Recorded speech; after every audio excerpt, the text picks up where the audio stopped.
টানা ৩৬ দিনের গণ আন্দোলনের মুখে তাসের ঘরের মতো লণ্ডভণ্ড হয়ে যায় আওয়ামী লীগ সরকারের সাজানো রাজত্ব।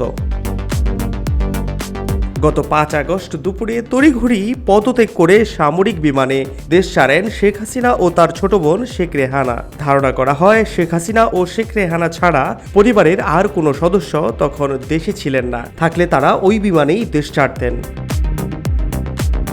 শেখ হাসিনার ছেলে সজীব ওয়াজেদ জয় অবস্থান করছেন যুক্তরাষ্ট্রে। শেখ হাসিনার মেয়ে সাইমা ওয়াজেদ বিশ্ব স্বাস্থ্য সংস্থার আঞ্চলিক পরিচালক হিসেবে দিল্লিতে কর্মরত। আওয়ামী লীগ সরকারের পতনের সময় তিনি দিল্লিতেই ছিলেন। লন্ডনে বসবাস করা শেখ রেহানার মেয়ে টিউলিপ সিদ্দিকী ব্রিটিশ মন্ত্রী। শেখ রেহানার ছেলে রেজওয়ান সিদ্দিকী মুজিব সরকার পতনের সময় দেশে ছিলেন না। বঙ্গবন্ধু পরিবারের আরেক সদস্য ঢাকা দক্ষিণ সিটি মেয়র শেখ ফজলে নূর তাপস সরকার পতনের 2 দিন আগে সিঙ্গাপুর চলে যান। 3 জুলাই ঢাকার হযরত শাহজালাল আন্তর্জাতিক বিমানবন্দর থেকে বিমান বাংলাদেশ এয়ারলাইন্সের একটি ফ্লাইটে দেশ ছাড়েন তিনি।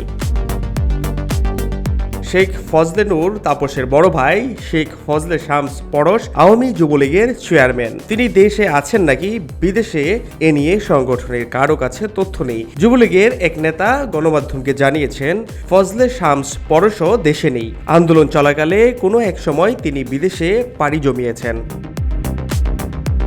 আওয়ামী লীগের প্রেসিডিয়াম সদস্য শেখ ফজলুল করিম সেলিম দেশে নাকি বিদেশে এ নিয়ে ধোঁয়াশা রয়েছে।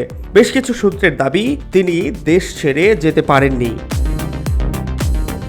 বঙ্গবন্ধু পরিবারের সদস্য হিসেবে বরিশালের প্রভাবশালী নেতা ছিলেন আবুল হাসনাত আবদুল্লাহ। ছাত্র জনতার প্রবল আন্দোলন শুরুর সময়ই তিনি ছোট ছেলেকে নিয়ে ভারতে চলে যান। আজমির শরীফ ভ্রমণে যাবেন এমনটা বলে তিনি দেশ ছেড়েছেন।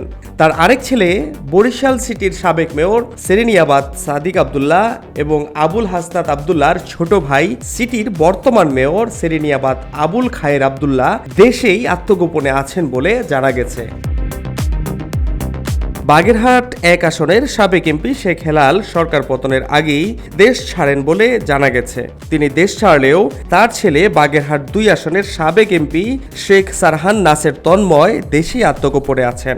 শেখ হেলালের ভাই খুলনা 2 আসনের সাবেক এমপি শেখ সালাউদ্দিন জুয়েলকে সরকার পতনের পর টুঙ্গিপাড়ায় দেখা গেছে বলে স্থানীয়রা জানিয়েছেন। এরপর থেকে তিনি আত্মগোপনে। তিনি দেশে নাকি বিদেশে চলে গেছেন তা স্পষ্ট নয়। ফাহাদ শাহরিয়ার, খবর সংযোগ।